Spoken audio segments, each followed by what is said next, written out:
It's a reality that's all too familiar for many American families. Soldiers returning home from combat wounded, facing a long road to recovery, but one organization is making the healing process a little bit easier. Joining me now are Tom Flowers of Fisher House, Connecticut, and John Gopian, whose son Nathan was wounded in action. Gentlemen, thank you for being here. Thanks for having us back, Teresa. John, before we hear about your son, Tom, I want to have you explain to our viewers what the Fisher House is all about. Well, the Fisher House functions much like a Ronald McDonald House. We say that very often. But we're going to construct a Fisher House on the campus of the West Haven VA Hospital. And it'll be a place where our veterans or the loved ones of our veterans can stay free of charge while a veteran is receiving medical care at the VA hospital. Very good. In fact, we're looking at what the new Fisher House, Connecticut is going to look like in West Haven. A lot of planning underway, right? It's exciting.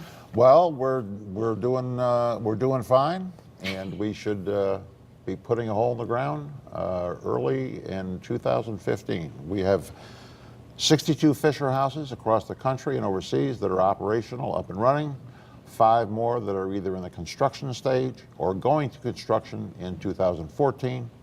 And we're kind of first on the agenda for 2015. Very good. We're making progress. And John, I want to talk to you about your son Nathan. Tell us what happened. He was wounded overseas. Yeah, he in 2010 he's a EOD technician and disarms IEDs, and they were in a convoy on August 25th, and the Taliban detonated an IED under their truck, and they were severely injured, himself and 2 other airmen and a soldier from the Army. And it was a life event for our family. I can imagine. And I tell people that it's the second worst nightmare a parent wants to get. It's like a parent, for people to relate, it's like a parent getting a phone call that your child was involved in an accident here at home.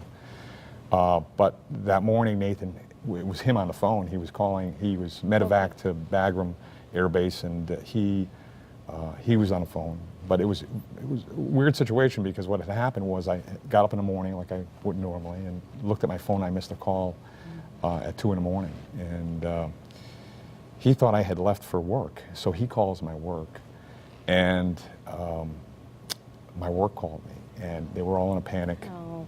And the woman that was on the phone, and Nathan was on hold, and they told me what happened, so I got to speak to him.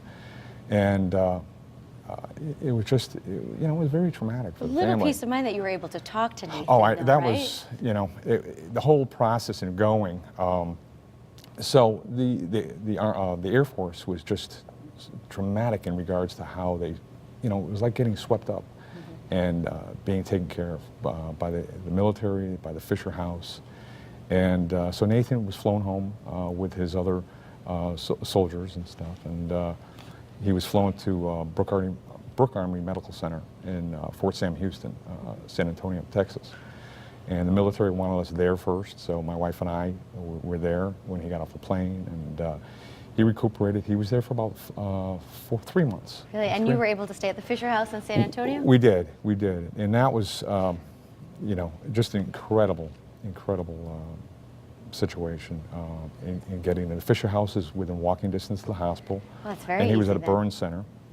And so I stayed there for a week, because if you can imagine going into a hospital and seeing a relative, and you walk around a corner to see and I saw him sitting up, and I knew I could go home.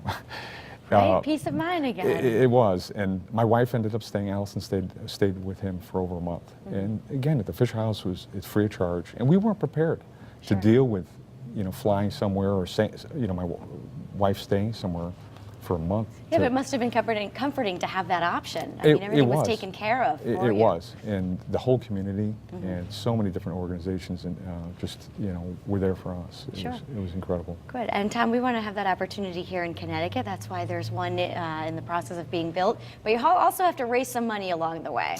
Yes, we do. We have 3 major fundraising events that are coming up.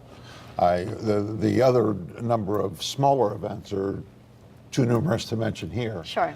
But in June, the ShopRite stores, which are owned by Mr. Harry Garofalo of Milford, the ShopRite stores in Stratford, Milford, West Haven, Hamden, and East Haven will be holding a fundraiser on our behalf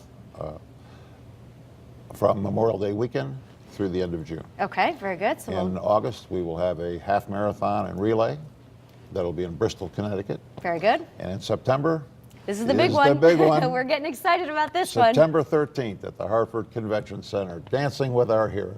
Very good. And we can actually go online now and start voting for people. We have the heroes, not all of them. There's still bios and pictures are still being put up. Right. But you can go on dancingwithourheroes.com and vote for your favorite hero right now if you wish, because many of them are up there and they're operational. Very good. I like the sound of that. And I know that your other children also serve. That's John, correct. so Yep. thank you for encouraging them and for what they do.